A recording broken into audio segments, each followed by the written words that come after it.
Welcome to In the Envelope, a podcast from Backstage, the #1 resource for actors and talent seekers.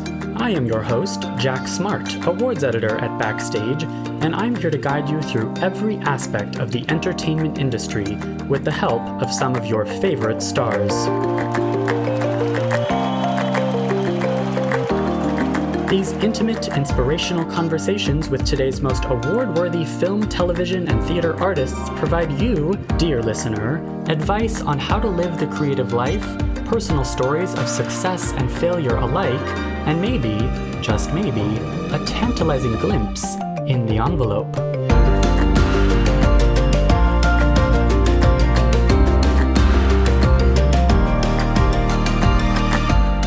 Really the thing that it taught me was to show up, you know what I mean? Because that's what Billie did. I say she made me braver in the sense that the imposter syndrome didn't go away necessarily. The feelings of unworthiness didn't necessarily go away. It was to show up anyway in the midst of those feelings, and that's what she did.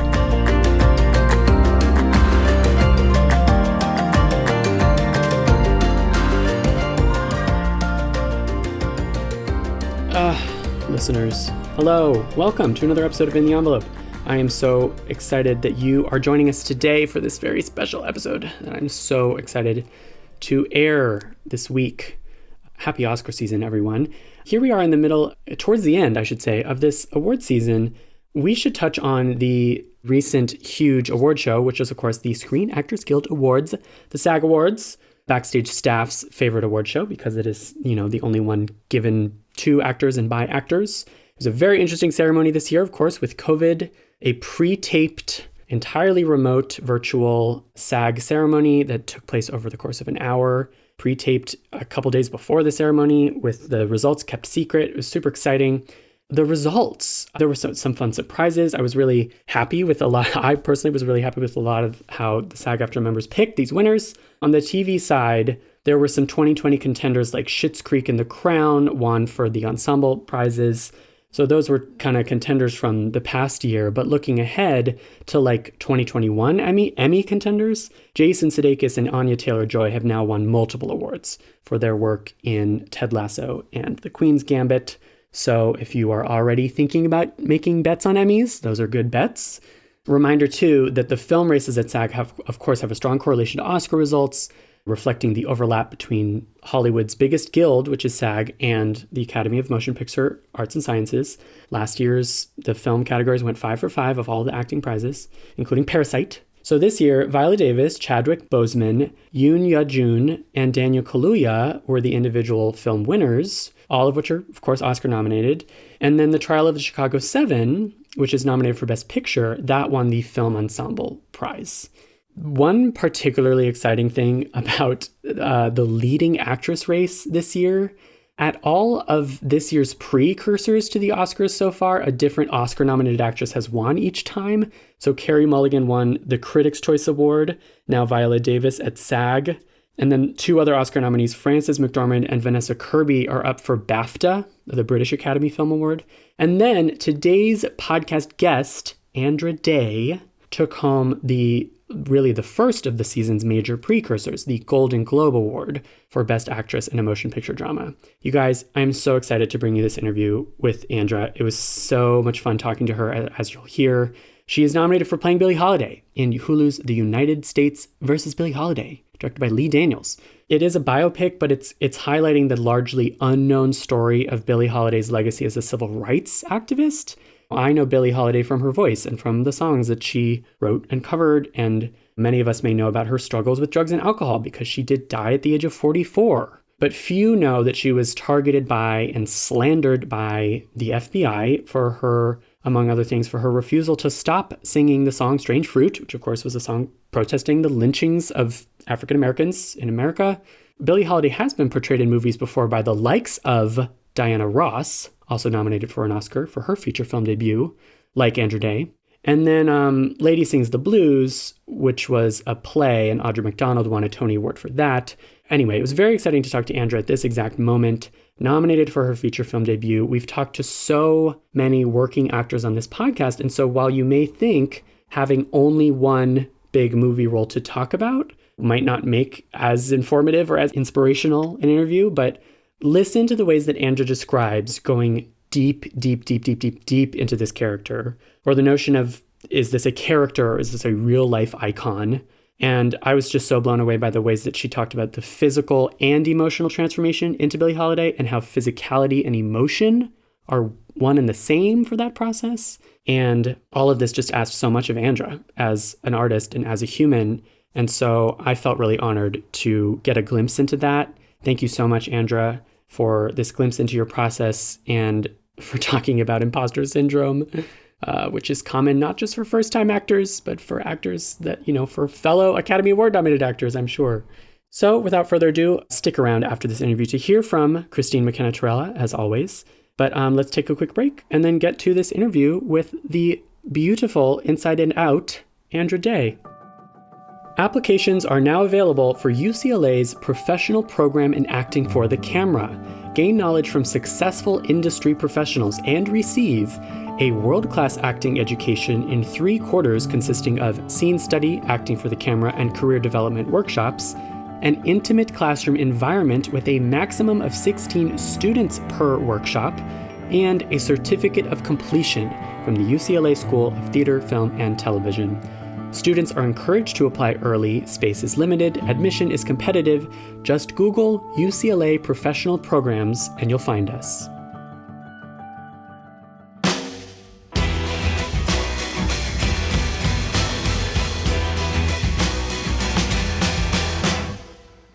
Cassandra Monique Beatty, who goes by her stage name Andra Day, is a singer-songwriter who has worked with the likes of Stevie Wonder, Spike Lee, and Common, but she's now also a bona fide actor, having earned a Golden Globe and Academy Award nomination for her portrayal of icon Billie Holiday in this year's Hulu contender, The United States vs. Billie Holiday. She could join the ranks of leading musical stars Julie Andrews and Barbra Streisand winning an Oscar for a feature film debut.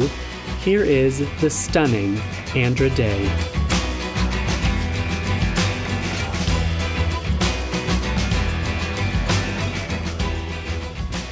Oh my gosh. Hi. Hello. Andra, how are you? I'm great. I am just trying to keep up with all the craziness. I was going to say, you're doing a lot of press today? Yeah, there is, but it's good. It's nice. I think because of the nature of the movie, everyone's sort of attitude and mentality, toward everything has actually been really, really positive, because she brought a lot to the table, It's not like you hate talking about it. You must love this. You are proud of this project. Yeah. I do. I love talking about it. I love talking about her. I loved it before we did the movie. So, right. I was like, I've always obsessed over her. It just, the movie gave me an excuse to look crazy, Absolutely. For listeners who may not know, what is your connection to Billie Holiday? Where does your stage name come from? So my stage name, Andra Day, is actually inspired by Billie Holiday, because my actual name is Cassandra Beatty. So when I was thinking about a stage name, I wanted to sort of pay homage to her. And I love the relationship between her and Lester Young, who was played brilliantly by Tyler James Williams. And so he gave her the nickname Lady Day, and her mother the nickname the Duchess, and she called him the President. And it's funny because she would be like, and we're like the royal family. But nobody had the heart to tell Billie, like, no, the President doesn't really fit in that scenario, boo. But it's part of why I love her. But I didn't want to take Holiday, right? Because I just felt like that was a copy. More so, I wanted to honor the fact that it was her voice and her identity that helped me to come into my own identity and to accept that this is my voice, this is my creative, my artistic contribution, and to celebrate that. So I wanted to, an homage to her by way of saying, this is who I am, and she helped me get there, Absolutely. And so, of course, it seems destined that you were supposed to play her in this movie. Seems that way, even though I didn't want to. Yeah. Could you tell us about it? Like, what was the, it was a long audition process, of course, as for any big biopic like this, it's going to be, right? Yeah, I think what happened? pretty extensive audition process. But prior to the audition process, I really didn't want to do it because I was like, I'm not an actor. Like, they're like, what? People ask me, why didn't you want to do it? I'm like, I'm not an actor. We can start right there. It's just like, yep. If anyone just told you like tomorrow, hey, do you want to, haul off and give a clarinet concert? Like, no, because I don't play the clarinet. Like, like that. Yes. So, that was, for me, I was like, this is a terrible idea. But, I did meet with Lee, and I saw that he had a care for Billie Holiday. He also revealed to me in that meeting that we wouldn't be remaking Lady Sings the Blues, because that was also a concern or an excuse I had put in place for why I couldn't do it. It was true. I really didn't want to remake that movie because Diana was amazing in it. I just felt like it's one of those things. Why would we approach that again? The other thing is, as a fan of Billies, I was like, why would we tell a story again that is not necessarily the true picture of how the government went after her? So once I found that out, that it would be vindicating her legacy, that we would be talking more about the early war on drugs and strange fruit, that's what made me go, okay, I'll audition. But I still was like, pick somebody else, Sure. But yeah, prayer had a lot to do with it. Trusting me, seeing his vision had a lot to do with me saying yes. Also, him not wanting to work with me, was amazing, because I was like, great, he really cares about this movie, not notoriety, not anything. He just wants the story told. So there was a lot of different incentives for sure. He wanted the best match for the part, right? Absolutely. He did, which I was like, so find someone else. But I have always loved her, You have that connection to her. So yeah. And there is a physical resemblance. Of course, I want to get into it. Of course, I'm congratulations on your Golden Globe and your Oscar nomination. Thank you so much. Thank you. I'm so excited to talk to you because this is your first feature film. This is your big, because I'm so used to talking to actors about their journey through the biz, and it's rare to get to talk to somebody who has no journey. What do you have to compare this to? And you're also in the middle of it. So it's so cool to talk to you right now. It is kind of funny. It's so crazy. And it's funny that you say that. You're right. Like, my journey through the biz, I'm like, I don't know. I don't have my journey. I mean, I guess that journey with the audition process was a journey. It was definitely a long process. We put some things on tape, and Lee really liked them. My acting coach saw something in me, Tasha Smith, and she sent it to him, and he liked it. And then we had to meet, there was other cast members as well. There was actually a few Jimmy Fletcher's cast. I think Trevante was who Lee wanted originally, and then it wasn't working out exactly in the beginning or something, or they were working the script. So there was different iterations of, Jimmy Fletcher's that I had met, you know what I mean? And cool. Went through like chemistry reads with some of them. So it was definitely a process, but it was actually after the Oscars of 2018, literally the day after, that I got the call that I got the role. Which, wow. I was still hesitant even at that point. I was like, but we're in it now. So, but so that was, I guess, the journey for the movie started at the end of 2017. So it's a couple years, And it's still happening now. I mean, it's you've just had to put your foot on the accelerator.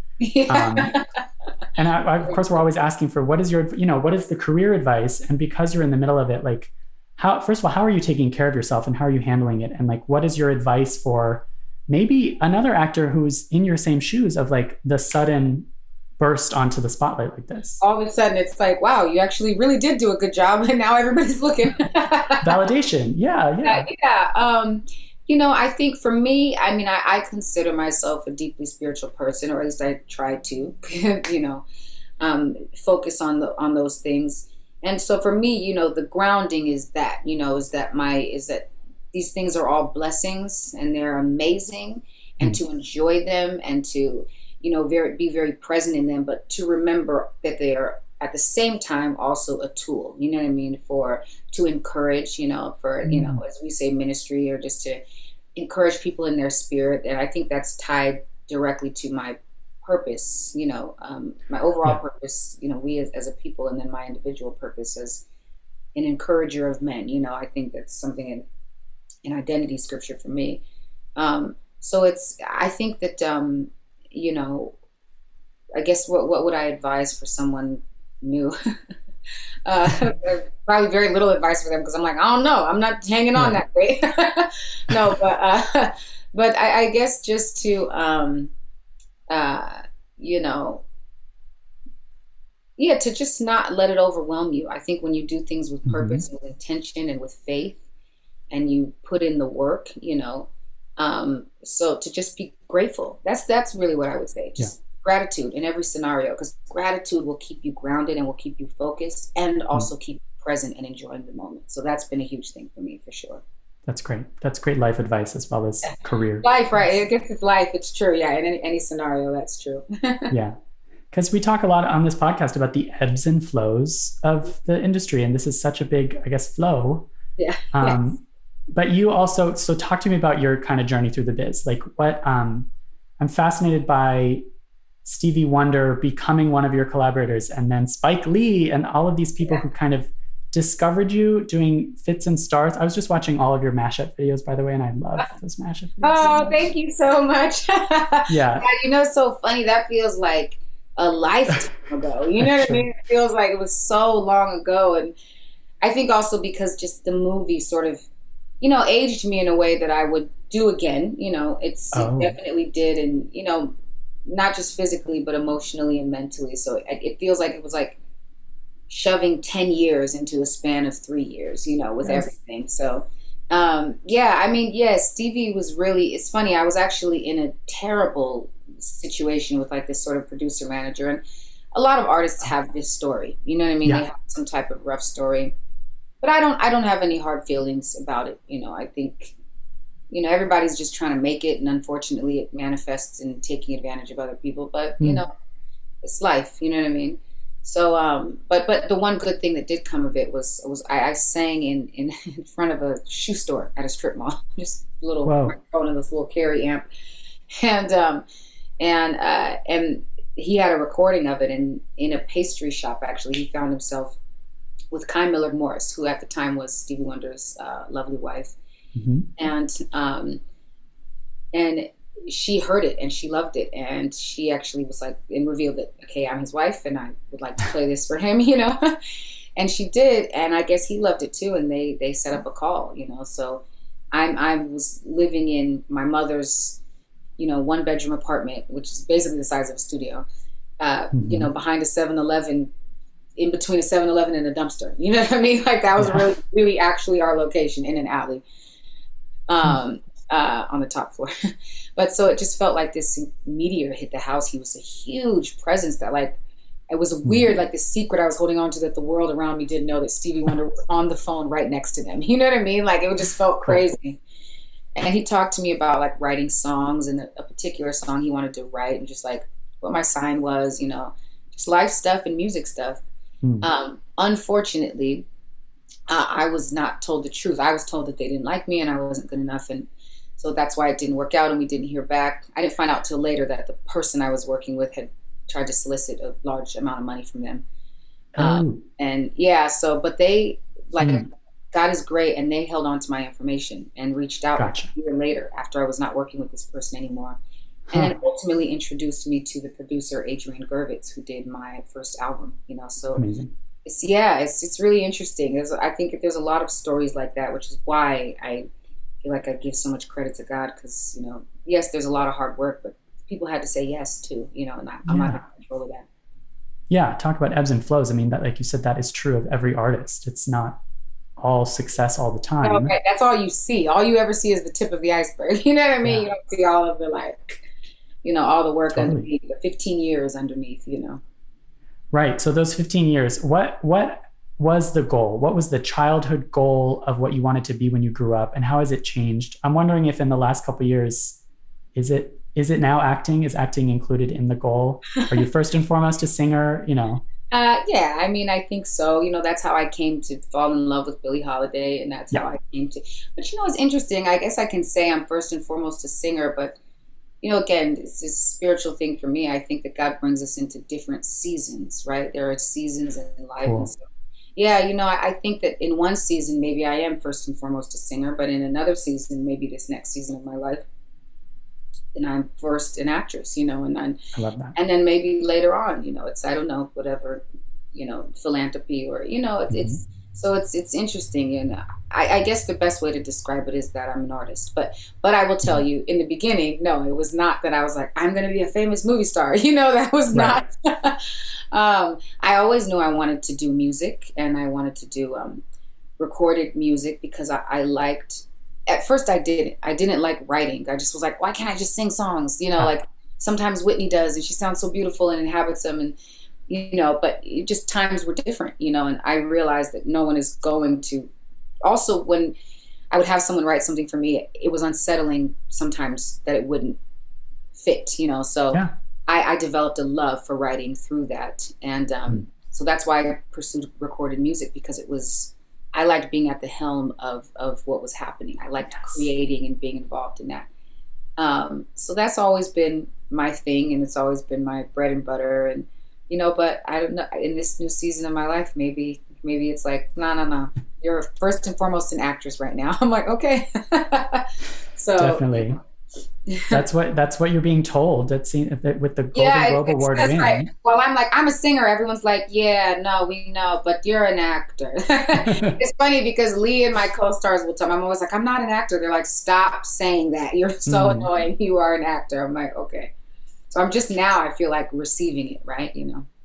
And being great. And that goes back to the gratitude too, of like, you're not going to deny that. By denying that, you're shutting it down and not opening yourself up to it. Yeah. Right. To what it is that might be needing to happen in this space and season. You're very right. Listen, okay, didn't tell me. That's why your name is Jack Smart.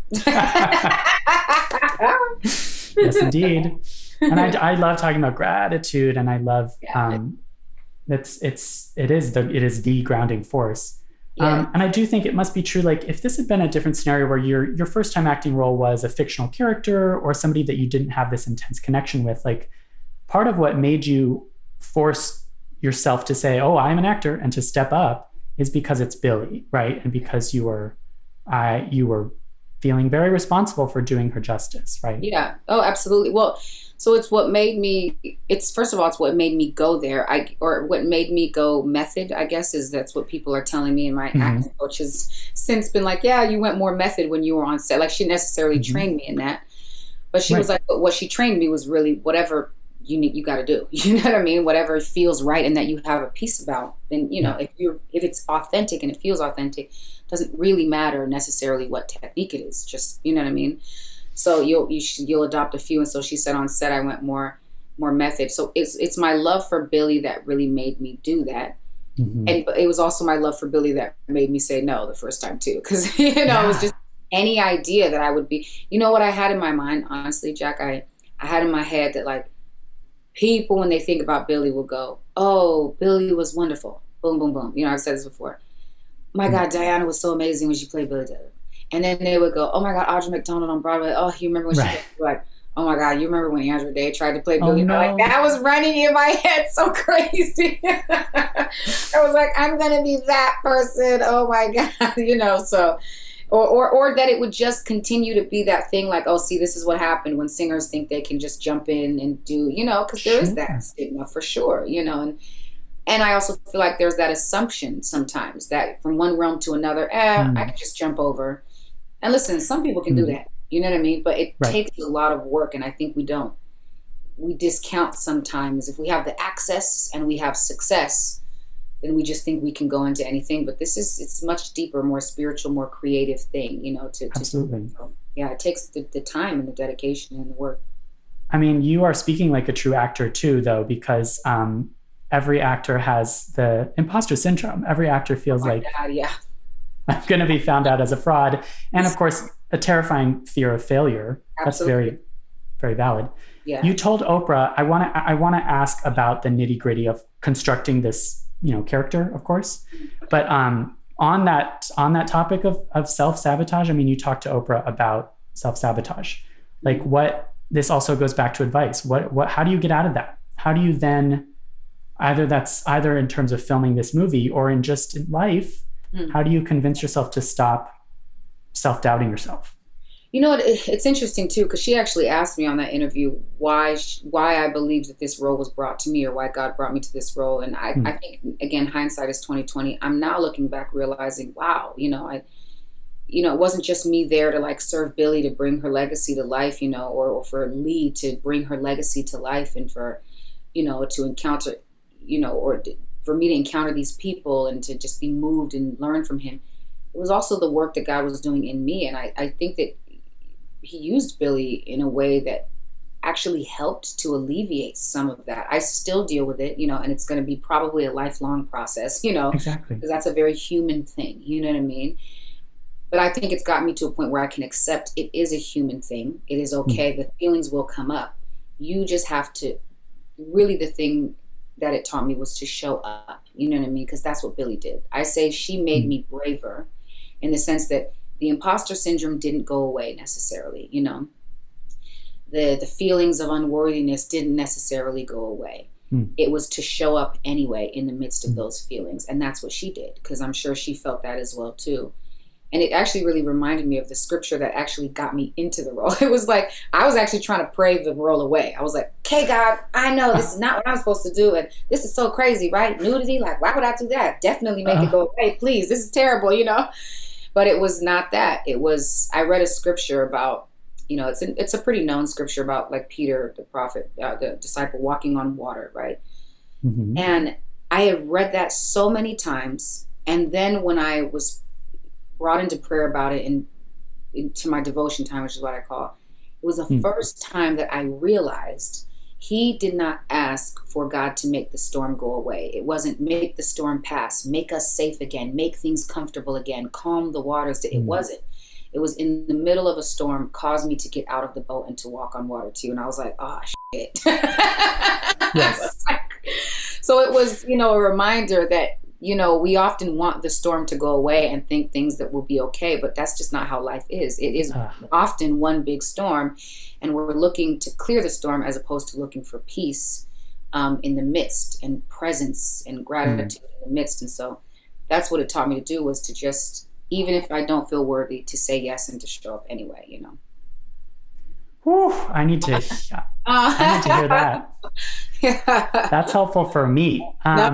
Likewise, it was such a huge, I shouldn't even say such a huge lesson, especially on the other side of it, dealing with all these awards. It's, a constant feeling of, why would they nominate me? Why would they give it to me? Like, why, and then like a feeling like, but, these names in this category that are just, Sure. never thought I could even touch or be named. So it's a constant feeling. And so it really is a moment to remind myself again, just be present and to be here and to just show up. You don't have to step in and be like, I deserve this and I'm amazing and da-da-da, but just show up anyway. You know what I mean? Definitely don't step in with, I don't deserve this. Yeah, definitely don't step in with, I'm shit. Right. Because then it's also kind of like, then you've got the Viola Davis and Frances McDormands of the world going, well, no, you're here with us. Like, you don't deny. Crazy. It was really, I did a round table actually with my fellow amazing actresses, and to be able to even be named with Viola Davis, to be able to be named with Frances McDormand is, a year ago, are you kidding me? This, no way. So I think, and then I did a round table actually, and with just legendary actresses on there, and Michelle Pfeiffer was one of them on there, and she actually, her and Halle Berry actually, and Glenn Close, they kind of encouraged me. I was like, well, I'm not an actor. I was still kind of on that kick, and they were like, girl, let's stop you right there. Like, you are, you know what I mean? Like, and so, and they were just really, really encouraging, and it's, women are just like so bomb. Absolutely. But yeah, so it was a good reminder, to just show up. You know what I mean? To show up. Yeah. So, okay, we got to get into it with the constructing of this character, to the idea of showing up for Billie, but also as Billie. And of course, you've spoken about this before. So you collaborated very closely with Lee on do you think of her as a character in this process? Were you thinking of her as a person or a character? Ooh, I have never been asked that before. That is so, look at you and showing up. Look at us, both dealing with imposter syndrome and showing up to show out today. Showing up. I have not been asked that before. Do I look at her as a character? Because like you said too, like the Diana Ross version in your head and the Audra McDonald, like, you are not trying to create the definitive Billie Holiday, and you and Lee are creating a story about her life, not the story. Yes. So absolutely. I think it was really more than anything, it's just revelation, because there is so much in her life. The reality is there should be 10 more stories about Billie Holiday because 100%. her life was so full of what my cast and I would say epic shit every day. You know what I mean? So it seemed normal to us, but it was not. It seemed normal to them, but it was not, So yeah, no, you know what? I'll say this. I think I see her as a person and a character. You know what I mean? Like she's cool. Almost, there are certain things that she does and how she operates in the world that's almost a caricature of herself, that. But she's also very, very much of a person. I feel the weight of being a Black woman living in America, of her trying to be a Black queer woman living in America, free, openly talking about and celebrating her queerness and others, allowing them to show up and be present who they are. That's her real human. You know what I mean? Real. And then there's like the funny sides of her that are almost like the character or the caricature, where she's just like, just absorbing random people or just hanging out the window somewhere, just kind of, and like just doing crazy stuff or what seems crazy to us, in light of the feds coming after her, so she's just she's a part of sort of American or world iconography at this point. So she's a little bit of a character. But yeah, she's both. I think that's such a good question, and I've never thought about it. So thank you for making me think of that. But they think the goal, Lee's goal, you know what I mean, in this was, like you said, with him looking at, he was so inspired. That was the only Billie Holiday he knew. So as far as he was concerned, Diana's portrayal of her in Lady Sings the Blues, and for him and most people at the time, that was Billie Holiday through and through, And then Audra McDonald kind of gives us this different version of her, really focused on Lady Day at Emerson Bar and Grill.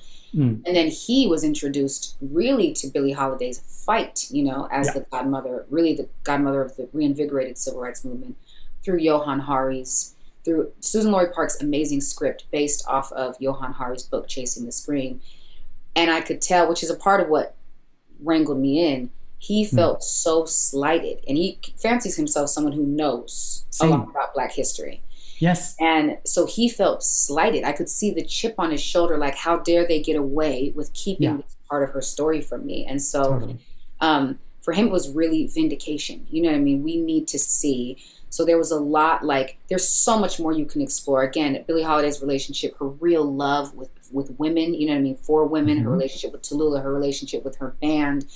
There's so much more you can get into, but he was very clear, this is not a straight-ahead biopic. I need to focus on the war on drugs, on Jimmy Fletcher, on Harry J. Anslinger, because it's the part we were not supposed to know. And so it's revelation is really what the goal was for him and for myself playing her, Totally.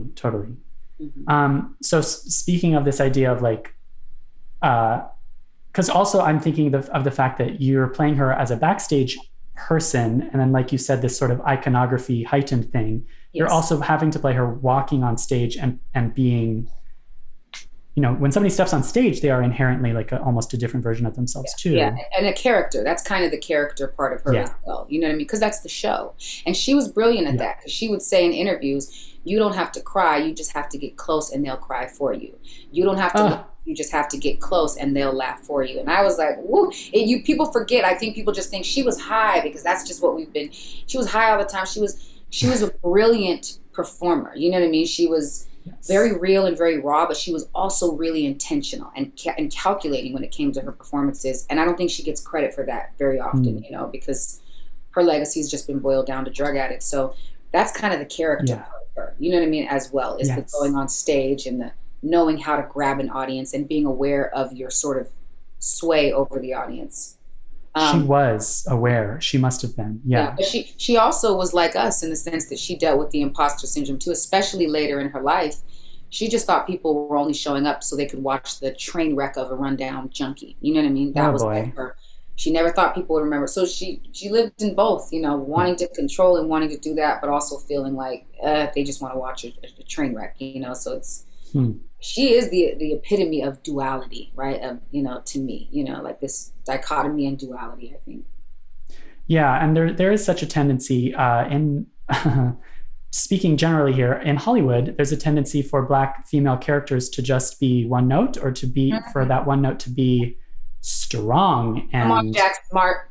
Come on. Pure. And like, what I really appreciate about this movie, first of all, of course, this legacy that I didn't know about, like Lee, but also she's scared. She's got fears and like you said, insecurities. I mean, it goes back to the imposter syndrome. Of course she had imposter syndrome. Absolutely. The tabloids are saying she's a drug addict and audiences are showing up why, Right. Yeah, exactly. And not only, and also, when you cut, it's like when you have that much, the crazy part is, it's funny because she had so much terrible stuff written about her in these papers. Yeah. Everything was her fault. It was on her shoulders. And listen, the woman, of course, would have imposter syndrome because it's one thing when the oppressor's like, you're awful, we hate you, blah, blah, blah. But when your own people go, why are you a mess? Why are you a wreck? Why are you embarrassing us? That is what really hurts. When you're getting up there every day and this might be your last night on earth because they'll probably kill you for singing Strange Fruit tonight. You know what I mean? That's what she dealt with. They would shoot into her car, chase after her with the intent to kill her. So, and you almost think, I always hear from people, she's so complex. And, if she would have given up the drugs and da-da-da. Sometimes I go, how the hell could she have done any of this without the heroin? Absolutely. This woman lost her father to Jim Crow. She was raped at 10, punished at 10 for being raped, was sent into a brothel by her mother. So lost her mother. She had no family. The government is pumping drugs into the community, penalizing her now because she doesn't want them murdering her people anymore. Like, she can't love women the way she would have loved, you know what I mean, to Lulu. Totally. And so I just go, she probably, it's insane to me that she was able to show up the way she was with the drugs, let alone if she had not had them. You know what I mean? Exactly. So it's an illness. She also understood that addiction was an illness. She's one of the first people to ever call addiction a sickness and to say we need a hospital, not a jail. She really actually said that. So it's, you think like, man, of course she showed up with imposter syndrome. Of course she showed up never feeling good enough. It was reinforced for her every day. You know what I mean? Yeah. And then she's dealing also with the entire government coming after her. Like, it's just, when you understand that that's what heroin does, that it's, and also that after you get high for the first time, you're just getting well. You're just trying to stave off dope sickness, which can kill you. It's like, you really get into the depth of those things. You realize why you're willing to ruin relationships for it. You have to survive. You know what I mean? Like you're just trying to live, and that's a huge part of it.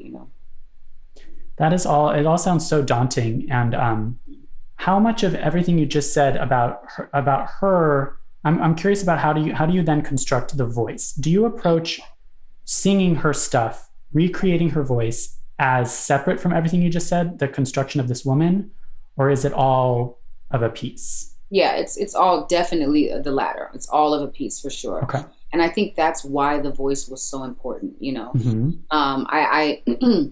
I knew that I knew I did not want to do this movie unless I was actually speaking in her voice, not just singing in her voice, but speaking in her voice. Because to me, her voice is just as much a character as she is. She, I look at her voice as something that I had to earn very, very quickly in a short period of time what she earned in a span of 44 years, and that's, that's all of her trials, all of her triumphs. That's her, I always say her voice is like a scroll.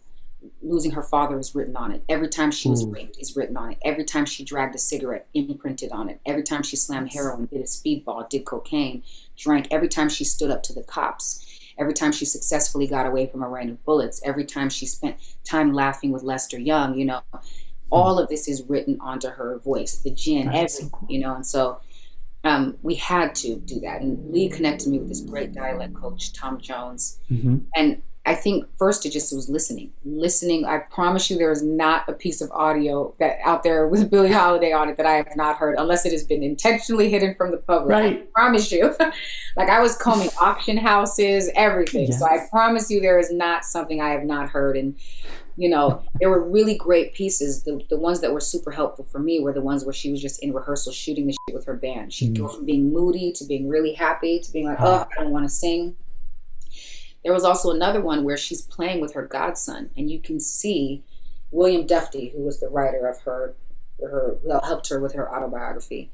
His son was her godchild, and you can hear the joy and how much she wanted kids, you know, and that almost her pretending as if it was her baby. She would actually breastfeed this child, which is very weird. Yeah, I was like, oh, so as a mom, I probably would feel some type of way about that. But there's something very, I understand the kind of almost cuckoo-ness of pretending that's your child because you want kids so bad. And I could hear that in that audio, the difference between when she's interviewing and she's professional, you know, the when she's more childlike, when she's angry, you know. So it was listening and then training the muscles, you know what I mean? Understanding where she moves from. I'm much more in my chest on a regular basis. Billie Holiday will hit her chest, but she stays kind of upper region, sort of behind the neck, you know. And then all of this is pure gravel. I mean, it's literal, just like destruction of vocal cords in this space. You know what I mean? So, you know, it was about the listening. The impersonation then had to turn into an interpretation, which came with filling her with myself and my own emotions and everything. And training the muscles, as well as, to be honest with you, yes, I wouldn't recommend this, but damaging my vocal cord. The cigarettes definitely changed my tone. Drinking so much gin definitely changed my tone. You know, and I stopped taking care of my voice. No more tea, no more honey, no more lemon. Lemon, just pure lemon, actually kind of dries out the vocal cords sometimes. So, but you know, no more warm drinks, just ice cold, yelling, no scarves, no warmth, you know, not taking care of myself. Wow. Drastic weight loss also affects your voice. So it was a lot of things that had to get us to that sound, you know what I mean? That is remarkable because it is of a piece. What you're saying about I love this idea of the scroll. By preparing your voice physically to do this, you are also preparing it psychologically, emotionally as a character. Absolutely. And you had to you really did have to do the drinking and the cigarettes, not just because you, Andra Day, don't do that. And so you wanted to know what it was like to be different. You wanted to capture her voice and you needed to do that in order to really capture her voice. Were you then, maybe when the camera stopped rolling, are you then singing not as her? Like I imagine for the duration of filming, you're singing purely as her. Singing as her, speaking as her, you know, like for the most part, there's really only a couple moments, I think, while we were out there, that I was not in her voice, you know. That was it was really just a matter of like who I was around, you know, if they were comfortable, not comfortable with it. You know, but everybody was fine with this. So there would only be, you know, maybe a couple moments where I was not. But even when I was not, I had been so changed by the experience with Lee and the experience with her by that point. So even my not, like that's what my friend who's my creative director, she actually assisted me on set because she's just a great person. But she would tell me, you know, it's funny because you think you're using your natural voice right now, but it's not. You're not. Like I know what your natural voice sounds like, and it's still not you. And so, you know, I couldn't find myself anymore. So it was kind of actually impossible to be myself because I didn't know who that was. But yeah, so it was the other thing about it with the voice was, yes, as you said, the physical transformation of the voice made it feels a certain way to sound like Billie Holiday. You know what I mean? Like her throat feels a certain way. And so I needed to feel that. The other thing was the cigarettes and the alcohol obviously really slow me down. You know, and so I'm not slow. I'm like, blah, blah, blah. And I love you, Jack. And you're great. And we're everywhere. And we're so crazy. You know what I mean? I'm too much. You know what I mean? I'm faster. And she is molasses slow. Nothing is ever too urgent. Nothing. She can be crazy and boisterous, but she's still even in that she's slower. So those things really help to slow me down in a way that would help me to get the physicality of the scene, and I wouldn't have to focus so much on that. I could really focus on filling it with the right emotion. So yeah, it was helpful, honestly, in a lot of fronts. Do I recommend it? No, because that's the thing. Irresponsible, but it did help me for when I was on set. Yeah. That's so funny to hear because I feel like on this podcast we've spoken to a couple. You know, we've spoken about vocal care now and then, and at Backstage we're all about like, how do you take care of your voice? I love this idea that you're like, I had to do the opposite of taking care of my voice. How'd you take care of your voice? Like what? I had to know. How people wear scarves because they want to not get sick. I'll just walk outside in the snow in a tank top, drinking a fucking gin, smoking a cigarette, yelling across the street to whoever my co-star is. Just do the opposite. Do the opposite. And it's all because, like, is it safe to say, like, you don't want you in the dress, you know, on stage as Billie Holiday, you don't want Andra to... No. You want to remove as many layers as possible and just channel the emotion. Yes, it would be just my emotion, right? Any familial trauma that's helping to inform what I'm feeling in that moment. But as far as like the physicality or the mannerisms or the behavior, I did not want to be distracted with my person. You know what I mean? Yeah. And I think that was, it was not my face, not my hair, not my sound, none of it, you know, because I'm telling you, as soon as any of me ekes in there, I'm like, I don't believe anything I'm doing. This is all fake. Sure.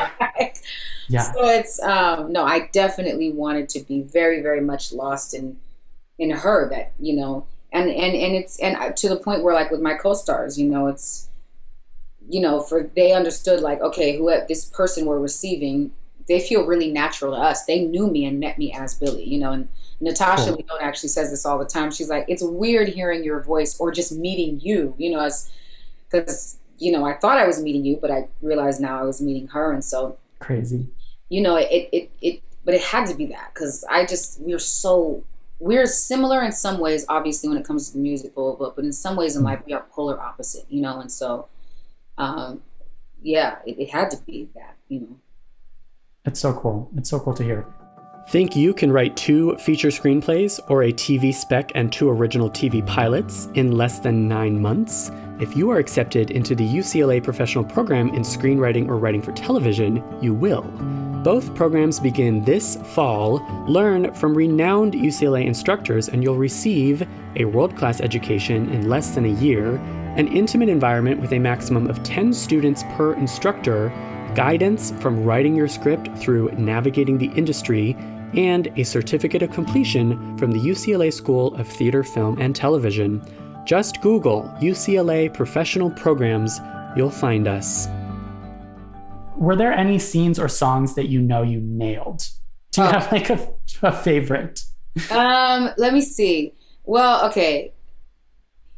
And I will say nailed is also a very relative term, because I was horrified the entire time. You know what I mean? Imposter syndrome. Yeah, exactly. And I had this horrible idea in my head that, like, Lee's telling me it's really great just because he doesn't have time he can't get for me what he needs, and he doesn't have time to get it. So he's like, just, it's good. It's fine. Like, he'll figure out how to make it good, but it's actually terrible. You know what I mean? Like, so, but I will say the scene I had the most fun in, I think, and had the most confidence, I guess, in was Pigfoot and a Bottle of Beer. Because there is something, and I think it had to do with that scene. There's something, she's in Baltimore, she's singing with her family, her folks, her kin. These are people who know her, who love her, who recognize her, who supported her. And yeah, there's cops right outside the building waiting to take her down, but she is with her people. That's a familiar feeling. You know what I mean? When you're performing and you're loose, you're not worried about anything, that's the best. You know what I mean? That's when the pressure's kind of like off and you can just do any little thing you think of, and everybody's having a good time, and you know, everybody's definitely drunk. It's hot in there, you know, like, and the extras were so much that. They really lived that. Let me tell you who deserves a damn Academy nomination, honey. They're damn Montreal, I don't even want to call them extras. Those co-actors, those co-stars, child. Like, it was hot as fish grease in that place. And every single take, they were moving and on the entire time. And Billie, we love you, Billie. And I was like, well, shit, I love y'all too. Let's do it, you know? So I think that was amazing. Yes, and then Lee, of course, crazy visionary, was like, let's make Billie Holiday crowd surf. I was like, yes, bitch, let's make Billie Holiday crowd surf. Okay. I'm looking at him like, okay. So he was like, toss her out there, you know? So it was like, it just was really fun, and it was, I could feel everybody's energy, and I think that fueled me as well too. You know, we had sort of prayed over everyone, and everyone, actually literally a room of like 500 people praying together before we started the scene. It was really powerful because Lee had me go out and do that. And you led a prayer? Yes, that's what he had me go do that, because he's just brilliant. And Wow. and it was, everybody was like charged up, I think, after that. So that scene, I feel like, was the one I was probably most confident. I enjoyed the most because it was exactly what you thought it would be. It was a party. That's awesome. You know what I'm saying? Like, yeah.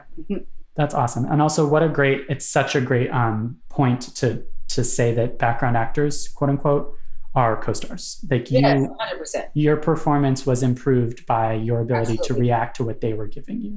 Absolutely. It would not have been the same. Like, I believed them every time. And I was like in my own head thinking to myself, girl, they're acting. Why are you believing them? I'm like, nah, they feeling me. They really feeling me. Yeah, totally. But That's so cool. interestingly enough, they were. I think they really, to a degree, believed something too, because at the end of the scene, cameras are off. Everybody's moving, taking down equipment, and they're funneling all the extras out. And I just happened to be standing there. I was waiting for them to go before walking backstage so I could change. And they kept stopping me. Billie, thank you so much, Billie. Can we get a picture with you, Billie? Can we? And I was like, whoa! Like, I was in my mind, and in my mind, it took me a while to realize, like, wait, I'm not Billie Holiday. Like, this is not. It wasn't like, I'm such a huge fan. I love your music. Please, can I have a picture with you? So they would pull their phones out and be taking a picture, like, oh, I love you, Billie. And I was like, wow, like. I didn't want to do the accent. It was more like, I love you, Billie. You know what I mean? Like, sure. French accent. But so they were really, I think they were committed. They felt it. So cool. They were special, definitely.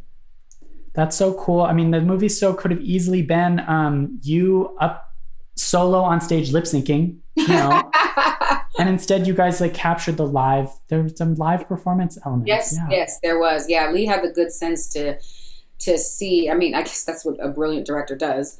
But he could see, we did pre-records for everything before we got out there in August with Salam Remy. And, but he could see that I had just dropped deeper by the time I got to set. It was just different. And so he definitely wanted to do some live. Them Their Eyes was one of them. Strange Fruit, obviously, was very much one of them. Yes. The acapella, the way he captured that acapella in the beginning, I was like, I just saw the movie the day before it released, you know what I mean? Before it's February 26th. Oh, cool.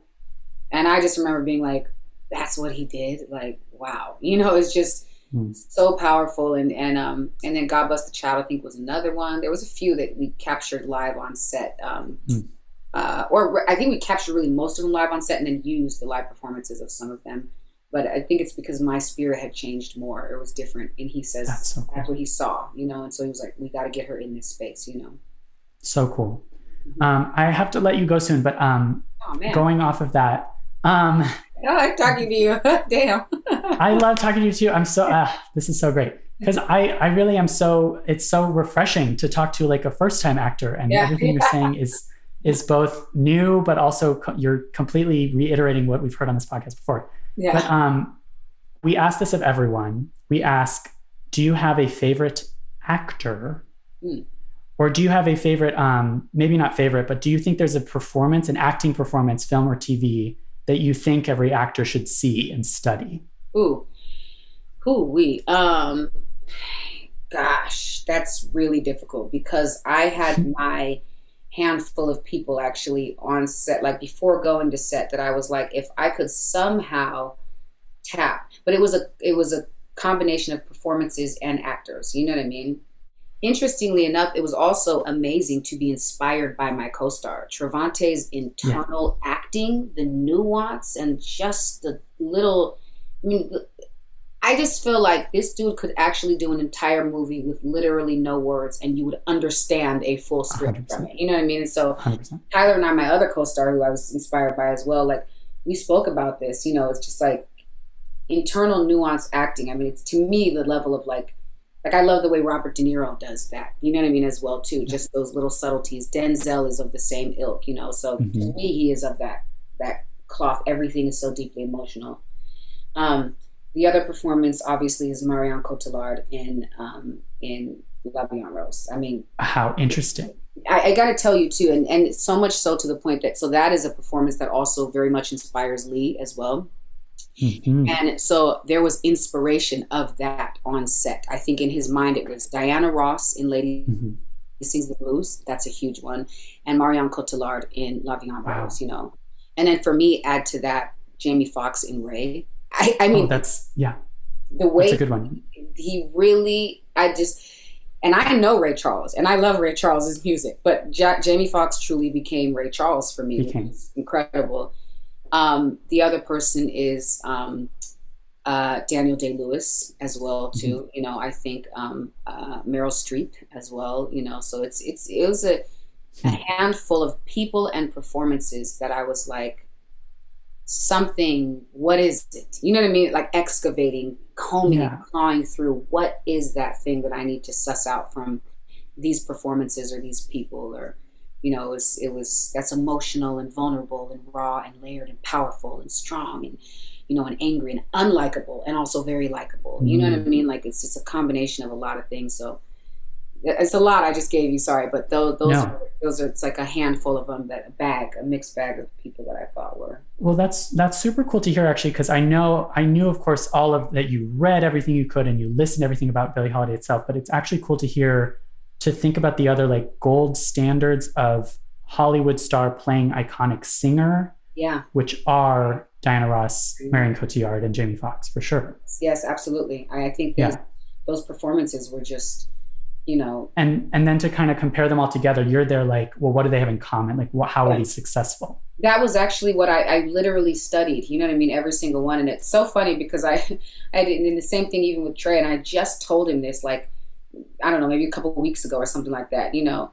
And I was like, literally like, bro, I've never said this to you, but I actually was like, I wasn't just looking at your stuff to be like, because I actually, before Lee cast him, I was the only person on the planet who had not seen Moonlight yet. I knew that I wanted to. And so, you know, I knew that I wanted to. So when he sent me like a GIF of him and it was like, oh, this is your new co-star. It's okay. And he says, Trevante Rhodes. So I Googled and I was like, oh, that's the dude from Moonlight. I've been wanting to watch that movie. Cool. Let me check it out, blah, blah, blah. And then I realized I had seen some other stuff. You know what I mean? Like, but so I started Moonlight and then combed through every single thing he did. He's always like, ugh, I wish you hadn't. You know what I mean? But I combed through everything, and I thought, you know, I told him I studied you though. Like it wasn't just that I was like, I looked at you so that I could build these feelings for you for when I get to set. I actually studied you for real. You were in the Violas and the Meryls and the Daniel Days, the Marion Cotillard, the Jamie Foxx, the Diana Rosses of, because I was like, you know, the Al Pacinos, the Robert De Niro's, because I just remember, and Terrence Howard, actually, another one who just him in Crash, the scene where he's crying and so I just remember like, and I told him I studied him in the same way. It was something that internal. I wanted that internal. I wanted how much Diana brought to Billie of herself. You know what I mean? I wanted Audra's emulation. You know, I wanted Audra. Daniel Day's and Jamie Foxx's full, I guess, method now that I'm learning it. You know what I mean? Yeah. And Marion Cotillard's and how they inhabited these characters and brought them to life and made all these layers. It was, I mean, it was, yes, you're right. That was another level of research outside of Billie. You know what I mean? That's super cool. And to study Trevante and then study him in real time opposite him. It was actually really like, there'd be moments that I'd just be watching and I'm like, because it was like, now I got to see, how do you do this in person? Yeah. You know what I'm saying? Like, how do you, and to be completely honest with you, I still don't fully know. Like, I can't really put it into words. All I know is, and I'm like, I can see that drop when it happens. And I'm like, what is that? You know what I mean? That's just like. Yeah. I mean, he might not know either, which is what makes it so magical. Yeah, maybe. Yeah, definitely. Trevante Rhodes' smile could power a small city, is what I've always said. Like, just make an effort to try and outshine this dude's smile, that it's not happening. Like, Billie Holiday could slit her damn wrists open and bleed out in the corner, and people would be like, but he's smiling again. And I'd be like, all right, well, go get that then. Talk about showing up. You have to show up to just to where? I was like, outshine. never in my life have I been jealous of a man until this moment. Like, ever. Yeah. Jealous of a man. Oh, that's amazing. Ever. Oh my gosh. Well, I have to let you go soon, but the other thing I wanted to ask, so you didn't see the film until very recently. Yeah, I did not. So what was the experience like? And like, how has your impression of your performance changed? And do you have regrets? This is all happening so fast again. It is. And I am your typical self-saboteur. Well, there you go. very much like, so everybody goes, it's amazing. And I go, why didn't I do this here? Why didn't I do that? And, I had this idea and I should have, blah, blah, blah. So I am a typical, like, I will literally mutilate. It's why I actually don't watch anything I do back. For the most part, I usually never, ever, ever do. Even with my albums, I listen to my album one time down just to hear the master to make sure everything was correct. I have never listened to my album since then. And then you step away. Yeah, it just, it's in the ether. It's the world's now. You know what I mean? But I did watch. And I will tell you, it made me go through a range of emotions. I was almost like, I felt a lot of stuff that from set that came flooding back, I felt kind of anger too. Like a little bit of me was sort of like, why the fuck would y'all make me sit down and look at this? They're like, what? And I felt sadness. I also did feel triumph. I felt like a chapter closing. And I think the emotional part was, I don't think I'm still fully ready for the chapter to close, so it was like, oh yeah. But I think what it did, less my performance, it was more so it made me go, oh my God, I knew I loved these people. I knew I loved Lee. I knew I loved Tyler, Trey, Natasha, Garrett, Tone, Rob, Evan, Melvin, Miss Lawrence, Devine. I knew I loved these people. But to watch them back in this movie, I was like, wow. I was so blown away by their performances, by how present they were, how they showed up. Ultimately, I was very happy I saw the movie. Yeah, that's actually, it's cool to hear that, because of course you didn't have to. You probably could have. Yeah. There's totally a scenario where you could just be like, no, it's like you said, it's out in the ether and I don't need to. But it was cathartic. Scenario. It's usually a scenario for me. I'm like, they're like, how was it? I don't know. I wasn't there. I didn't see it. Yeah. But I was glad to watch Lee's work back, to see his genius and to see him accomplish what he set out to do, which was create a beautiful piece of art that told the truth about the feds going after her, and I think that was, and to humanize her, to really humanize Billie Holiday, and he did that, and I'm so proud of him and so proud of them. Yeah, like you said, there really does, there needs to be 10 more movies about her. Absolutely. Yeah.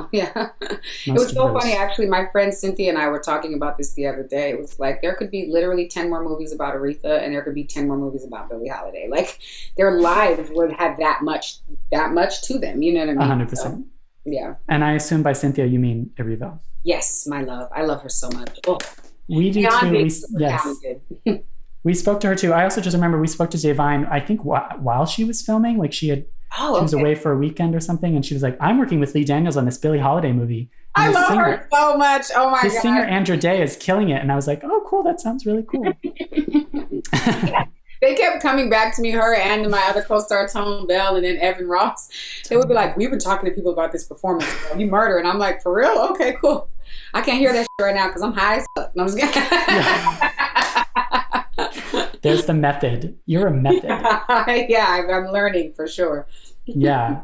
No, it's so cool. It's really honest. Again, it's refreshing to hear a method, quote unquote, actor talk about being method in a way that you didn't understand that that's what you were doing. You were doing what needed to be done to play this person. That was it. Yeah. And again, like a lot of what you've said just now has been echoed on this podcast. Like, you are speaking like a true working actor from well, that's great. Good. Yeah. From the feeling of self-sabotage down to the method. I mean, all of it. Wow. That's amazing. Well, good. I do respect the craft. I think it matters. You know what I mean? So yeah. Definitely. That's amazing. Man, I really enjoyed talking to you. Jax, I love that name too. Andra Day. I love your name too. Thank you so much. I knew this would be, I wish we could do this in person. Maybe we'll do it again. I know. Oh my gosh, that would be so nice. Somewhere cute, you know what I mean, with like good lighting. You know what I'm saying? Yeah.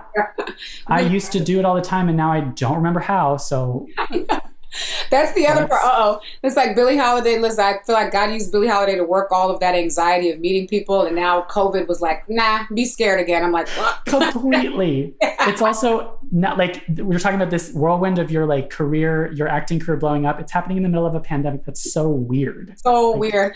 So everyone to me is a Zoom box. That is so weird. It is. You're not meeting Viola in person. I know, and I want to, because I want to just, I want to just, that exchange, you know what I mean, of spirit, of energy, but I know we'll be there. We'll get there for sure. We'll be back to that at some point. Definitely, yeah. All the Pfizers and Modernas and Johnsons and all that stuff. It's happening. Yeah. Thank you so much, though. Thank you so much, Andra. Do you have any parting words of wisdom for our working artist listeners? You covered it all. Oh yeah. Well, you actually covered it all. You were really great. So you directed and led and questioned and everything perfectly. So continue to tell the stories of Black people, people of color, LGBTQ plus 2S. I always want to make sure I get that right. Women's stories, you know what I mean? Make sure of marginalized, not marginal, but marginalized people. Make sure we continue to tell more of their stories because all of ours have been suppressed. So it's time for this outpouring of our stories, right? Past time. I completely agree. Yes. Marginalized, not marginal. Yes. Yeah. Wow. Yeah. To ourselves. That's wonderful. Yeah. Thank you so much, Andra. Thank you so much.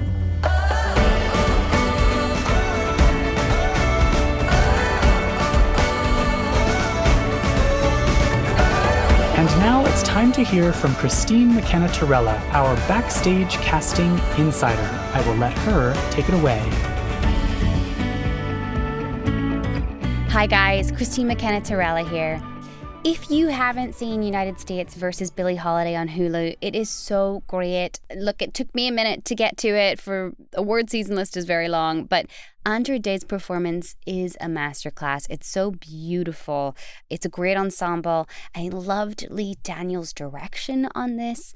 The cinematography is really interesting, and I was intrigued by a lot of the choices because I'm sure you're the same as me. We've all watched a lot of material in lockdown, and when you watch something that's shot differently and edited differently, you really remember it. So check it out. I'd love to hear your thoughts.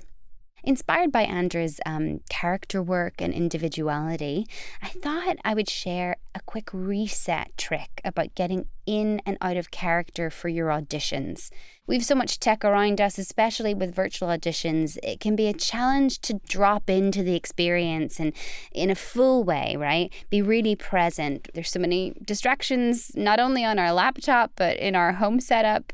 I'm sitting in a closet recording this podcast right now, and my cat has come in multiple times, so I get it. So basically, it's a 60-second reset. And I've borrowed this from Ariana Huffington. She calls it a reset zap. She uses it at the start of her day, before every meeting she has, and at the end of work so she can leave work behind. And I thought, this is powerful, and I want to share this with actors. So basically, it's taking 60 seconds before an audition, would start digitally or in person, and box breathe. And box breathing is basically breathing in and out for the same amount of time. So in for 4, out for 4, for example. And during this time, the 60 seconds, which is just a short amount of time, you play a song, perhaps, that makes you feel powerful and joyful. You focus on joy triggers, as she calls it. So have pictures around you that make you feel good, of moments that you've conquered or things that you are aspiring to do. Something to bring you clarity and purpose and help you drop fully into the moment and be present. If you need to get into a character, perhaps you can change that music and the pictures to reflect the sides and journey the character will be going on. And most importantly and most powerfully, I think, after the audition, so you don't play this experience over and over in your mind, repeat the exercise of the 60-second reset, right? Breathing, having joy triggers around you, listen to that song that makes you feel good, let it go and move on into the next moment. I know I have a little Zoom fatigue, so I've been using it in between meetings, and I find it really helpful. So I hope that it is something that helps you get into your virtual auditions a little easier and let them go a little faster. On to the casting calls for this week. I wanted to remind you guys we've jobs that aren't just New York, LA, London, that we have them for different regions. So I have picked a few in the US to chat about this week. There is an apparel shoot in Chicago seeking expressive models of all body types. Love that. With lots of personality to bring an apparel shoot to life for Green Thumb Industries. Next, we're going to South Philadelphia. They're casting a bold, optimistic campaign that reminds writers what they should and shouldn't be doing on the SEPTA. I hope I'm saying that right. I've not been on the SEPTA before. Featuring an eclectic, diverse mix of authentic writers in the Philly area. And did you guys know that we have crew jobs? I feel like people know. I'm just double checking. So there's a really great crew job that I've picked out this week. It's a car commercial looking for a qualified makeup artist in Santa Barbara of California. It's a 12-day shoot, paying really well. So check that out if you are an MUA. Details on the site there, guys. As always, we have hundreds of casting calls for every type of actor in every region on the site. So head over to Backstage.com to check those out. That's all from me for now. Break a leg in your upcoming auditions and have a beautiful week.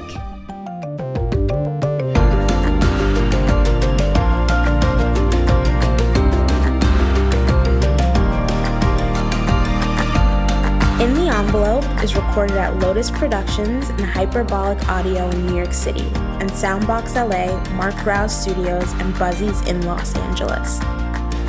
Thanks as always to our producer extraordinaire, Jamie Muffett, and to the team at Backstage, Samantha Sherlock, Mark Stinson, Caitlin Watkins, and of course, Kasey Howe. Visit Backstage.com, and don't forget, you can subscribe to Backstage by using the code ENVELOPE at checkout for a free trial. That's right, 100% free. For more exclusive content, join us on Facebook and Twitter at In the Envelope, and subscribe, share, and leave a comment. Who would you like us to interview next? Thanks for tuning in. We'll see you next time for another glimpse in the envelope.